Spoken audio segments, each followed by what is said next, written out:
Salam, selamat pagi, selamat hari Minggu, Bapak Ibu kasih Tuhan sekalian.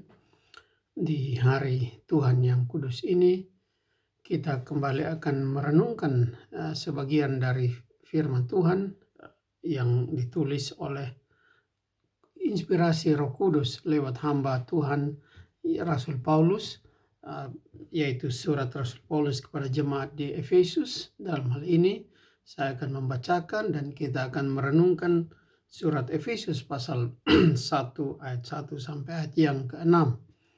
Sebelum kita membaca dan merenungkan firman Tuhan, baiklah kita bersama-sama mohon bimbingan Roh Kudus di dalam doa.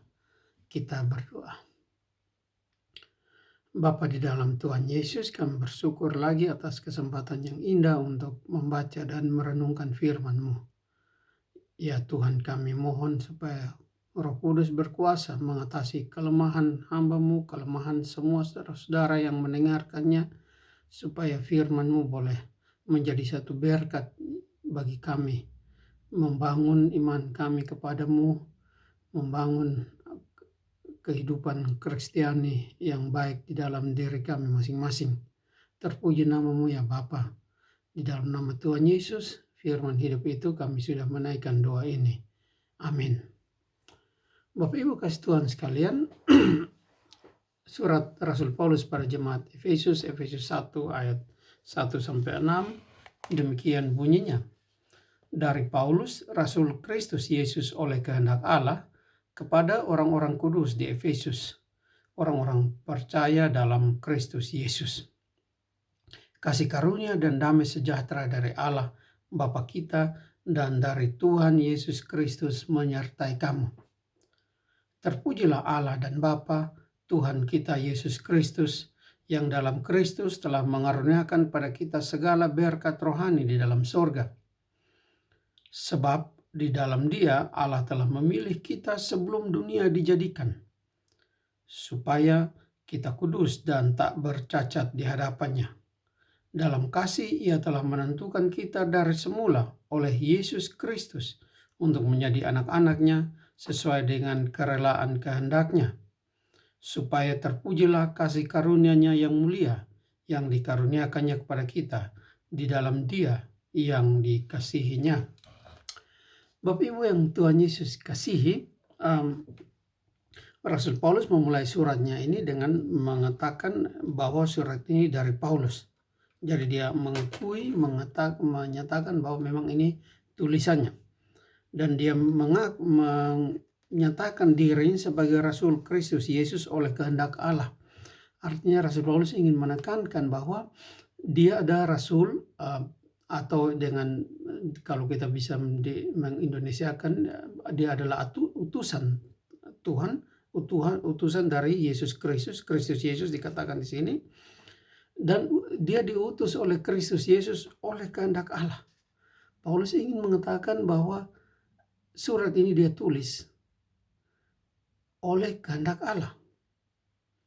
Kerasulannya adalah oleh kehendak Allah, dan semua itu hanya oleh karena Yesus Kristus Tuhannya. Tuhan kita semua, Tuhan dari jemaat di Efesus juga. Dan surat ini ditujukan memang mula-mula disebut di sini kepada orang-orang kudus di Efesus. Orang-orang kudus artinya orang-orang yang dikhususkan oleh Tuhan menjadi umatnya, menjadi umat pilihannya. Mereka tidak semua orang Yahudi, tetapi mereka adalah umat pilihan sebab mereka dikuduskan oleh Kristus, oleh darah Kristus. Nah, bukan karena mereka sendiri suci dan kudus di dalam diri mereka, bukan karena kebaikan mereka, tetapi karena pengudusan oleh Tuhan Yesus Kristus, mereka menjadi orang-orang kudus, orang percaya. Dalam bahasa Inggris disebut saints, atau kita kita suka menyebutnya santo. Nah, dan itu semua jemaat, bukan hanya orang-orang tertentu. Mengapa semua jemaat disebut orang kudus?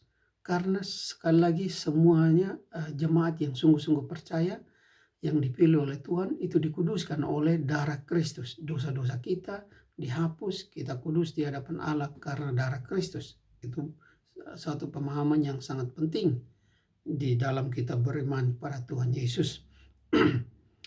Orang-orang yang percaya dalam Kristus Yesus, kata Paulus, artinya orang-orang ini beriman hanya kepada Kristus sebagai juru selamat. Dan itu sangat penting juga supaya kita tahu bahwa keselamatan kita itu semata-mata hanya karena jasa Tuhan Yesus Kristus, bukan karena kebaikan kita, bukan karena kehebatan orang lain. Nah, Paulus melanjutkan suratnya dalam ayat 2 dengan mengatakan kasih karunia dan damai sejahtera dari Allah Bapa dan dari Tuhan Yesus Kristus menyertai kamu.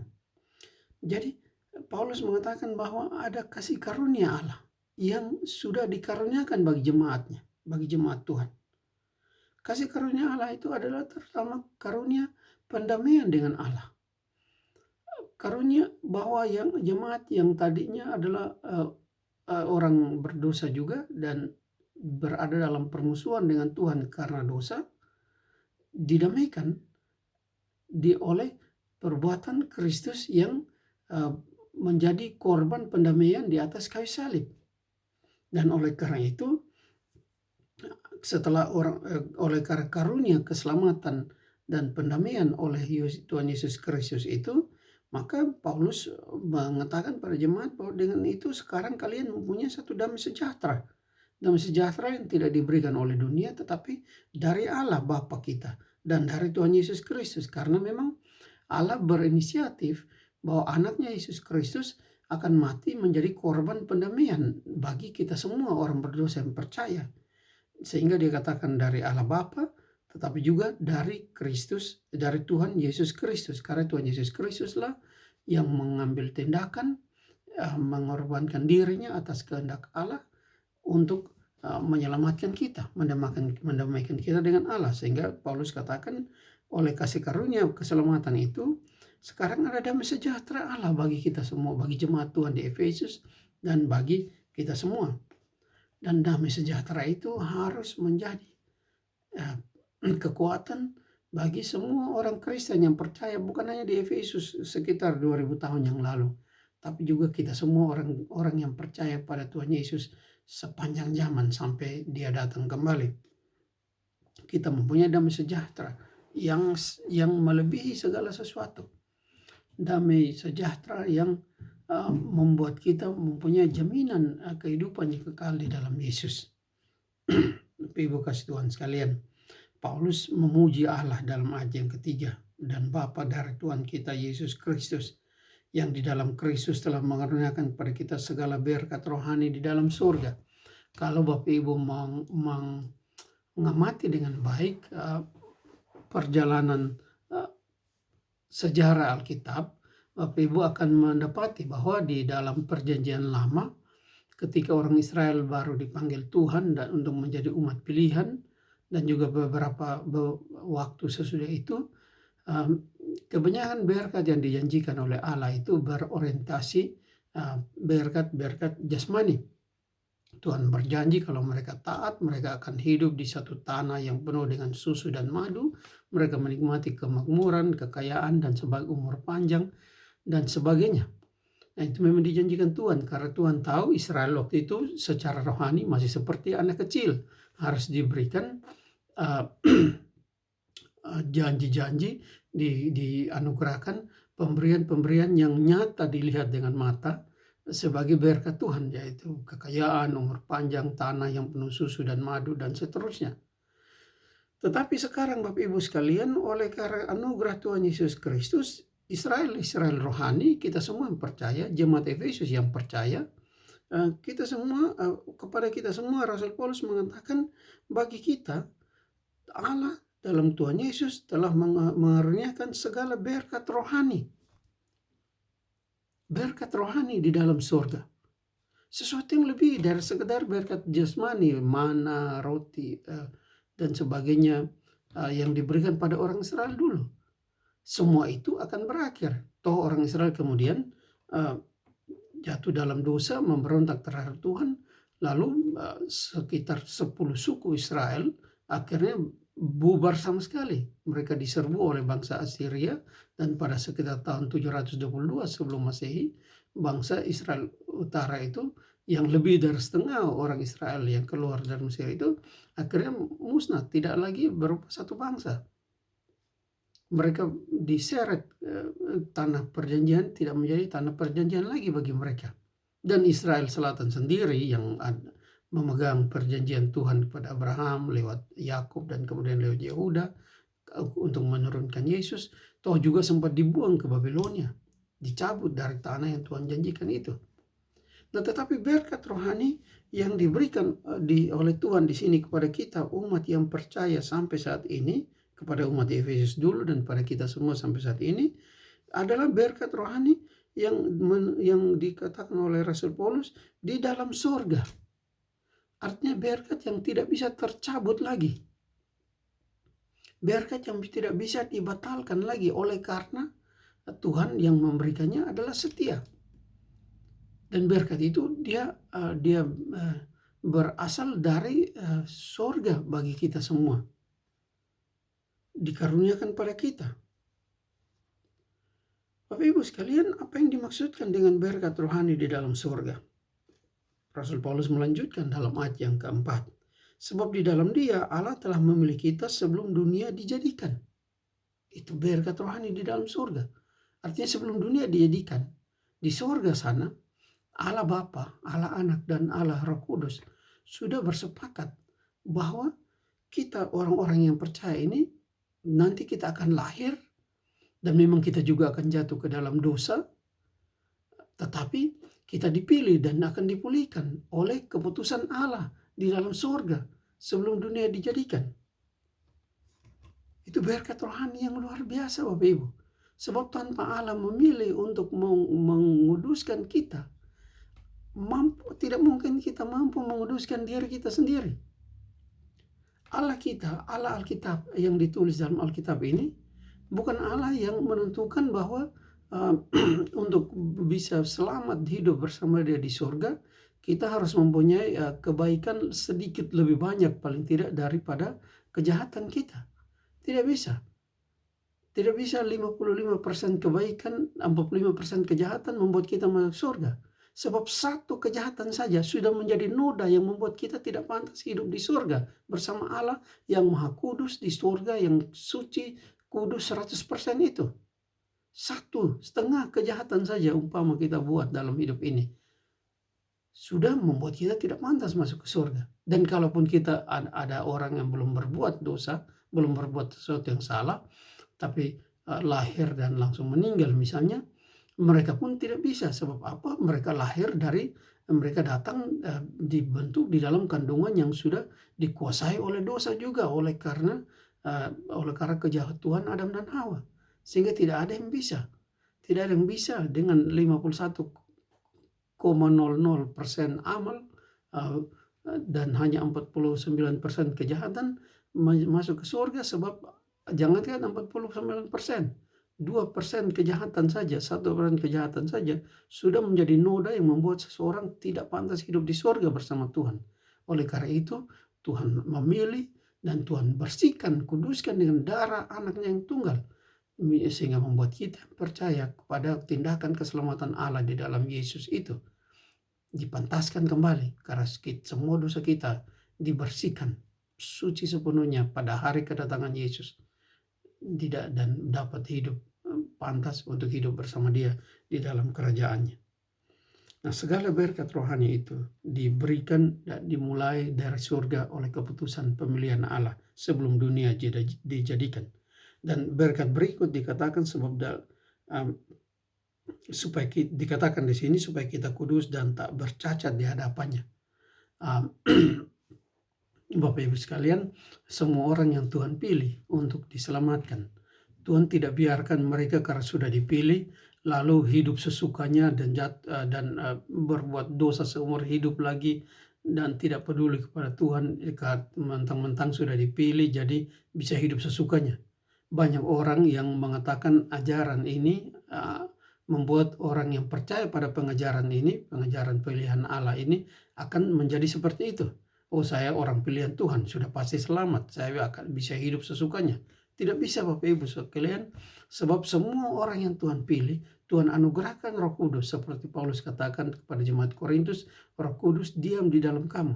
Semua orang yang Tuhan pilih, Tuhan anugerahkan Roh Kudus, berikan kekuatan untuk hidup makin lama makin meninggalkan dosanya masing-masing. Hidup makin lama makin sesuai dengan kehendak Allah. Dan itu semua akan disempurnakan oleh Tuhan pada hari kedatangan Tuhan Yesus yang kedua kali. Kita pekerjaan Kristus di atas kayu salib dengan sempurna menguduskan kita, membuat kita tak bercacat di hadapan Kristus waktu Ia datang yang kedua kali. Paulus mengatakan itu, dan itu juga berkat rohani bagi kita yang sudah ditentukan oleh Allah, diputuskan oleh Allah di dalam surga sebelum dunia dijadikan. Ayat yang kelima, Paulus mengatakan dalam kasih Ia telah menentukan kita dari semula oleh Yesus Kristus untuk menjadi anak-anaknya sesuai dengan kerelaan kehendaknya. Dalam kasih, artinya alasan mengapa Allah memilih kita sebelum dunia dijadikan dan mengaruniakan Roh Kudus membuat kita percaya, mengaruniakan terutama mengaruniakan Kristus untuk menebus kita yang berdosa ini, lalu mengaruniakan Roh Kudus supaya kita percaya pada Kristus dan kita makin lama oleh kuasa Roh Kudus makin memperbaiki hidup kita yang berdosa ini, makin lama makin sesuai dengan kehendak Allah dan nanti akan sempurna waktu Yesus datang kedua kali. Semua itu dilakukan oleh Allah hanya karena satu alasan, Bapak Ibu. Dan alasan itu bukan karena Bapak Ibu dan bukan karena saya pantas untuk dipilih. Tidak. Alkitab katakan dalam surat Roma, kita semua orang berdosa.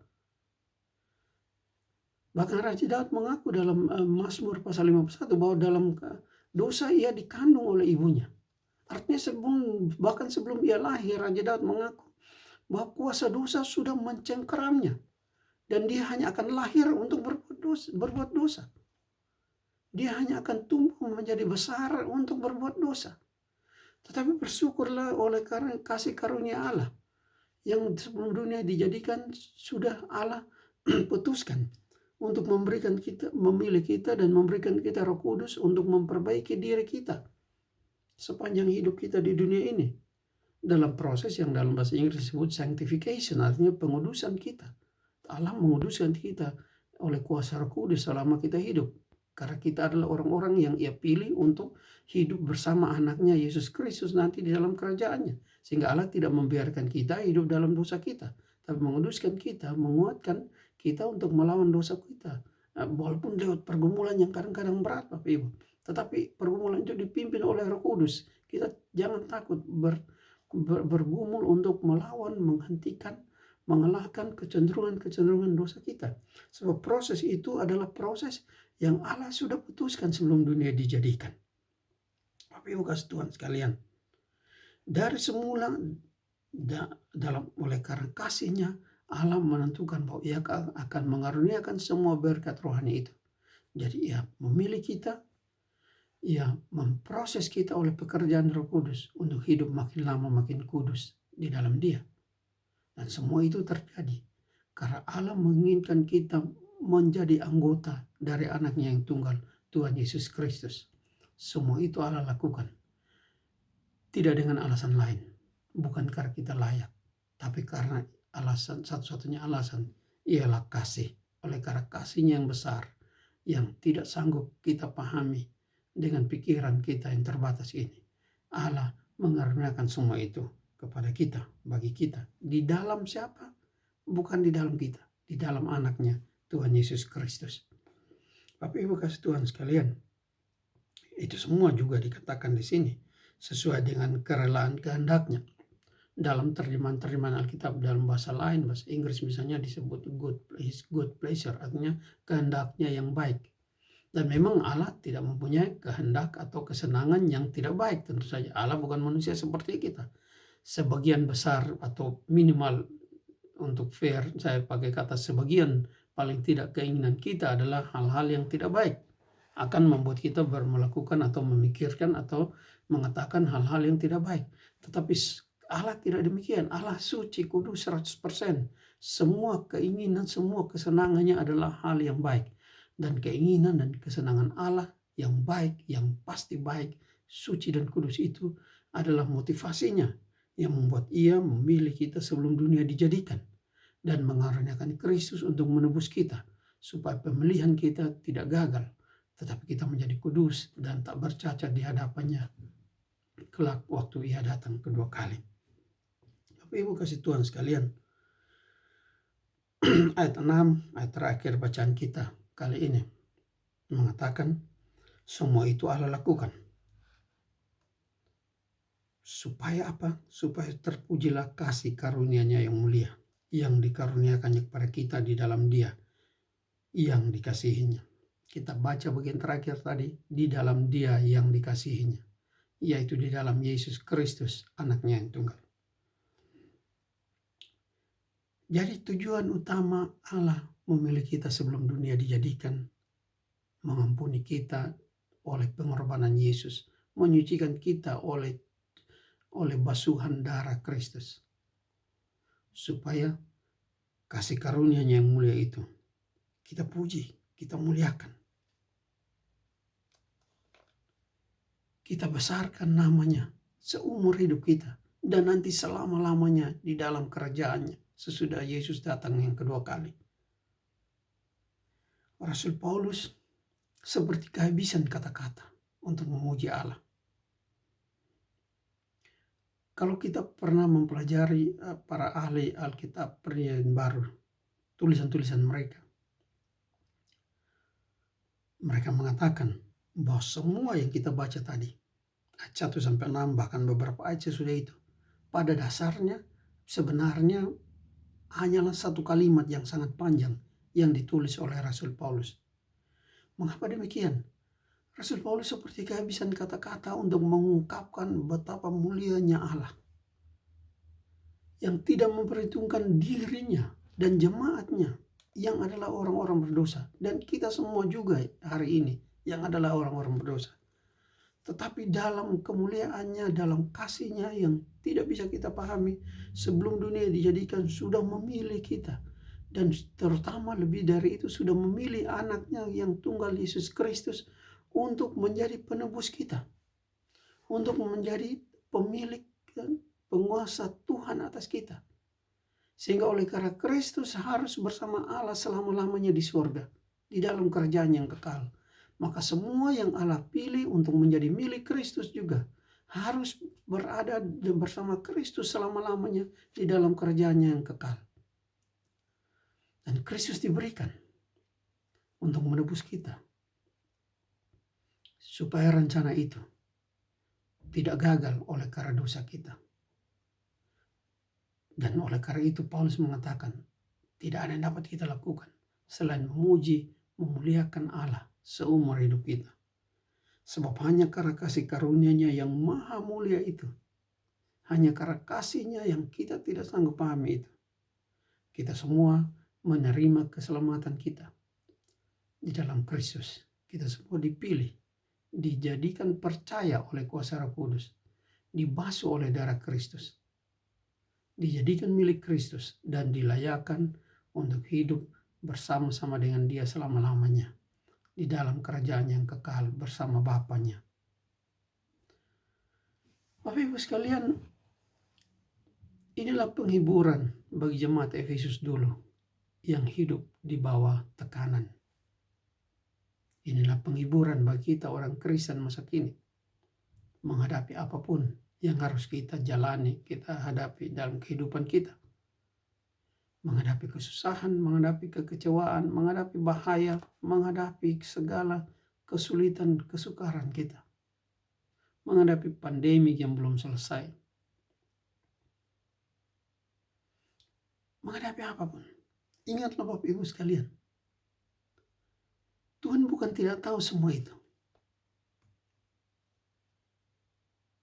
Tetapi Tuhan sudah memilih kita dan menebus kita, supaya semua yang kita hadapi di dunia ini tidak menjadi titik akhir dari riwayat kita sebagai manusia-manusia ciptaan Allah. Tetapi hanya harus kita lewati untuk mengingatkan kita bahwa kita semua memang sudah jatuh dalam dosa, sehingga kita harus berhadapan dengan semua keadaan itu. Tetapi oleh karena pilihannya yang kudus, pilihannya yang dimotivasi oleh kasih-Nya yang maha agung itu, tempat bagi kita sudah dipastikan oleh Kristus yang menebus kita. untuk hidup bersama Dia di langit baru dan bumi baru yang tidak ada lagi pandemi, tidak ada lagi kekecewaan, tidak ada lagi masalah, sakit penyakit. Kitab Wahyu mengatakan tidak ada lagi air mata. Dan semua itu akan terjadi di dalam bagi kita orang-orang percaya, orang-orang pilihan Tuhan. Sekali lagi bukan karena kita pantas pada dasarnya Bapak Ibu, tetapi karena Allah sudah menentukan dalam kasih-Nya sejak semula untuk memilih kita, menjadikan kita milik Kristus, anaknya yang tunggal, yang harus hidup bersama Dia di dalam Yerusalem yang baru, dalam kerajaan yang kekal. Terpujilah Allah Bapak Ibu. Tidak ada tugas utama, misi utama bagi kita orang percaya selama hidup kita di dunia ini, selain memuliakan Allah seumur hidup kita. Oleh karena kasih-Nya yang amat besar sudah menentukan, memilih, menjadikan kita anak-anaknya, mengangkat kita menjadi anak-anaknya, sehingga kita bersama anaknya yang tunggal Yesus Kristus akan menikmati kasih sayang-Nya sampai kekal selama-lamanya. Selamat hari Minggu Bapak Ibu kasih Tuhan sekalian. Tuhan Yesus memberkati.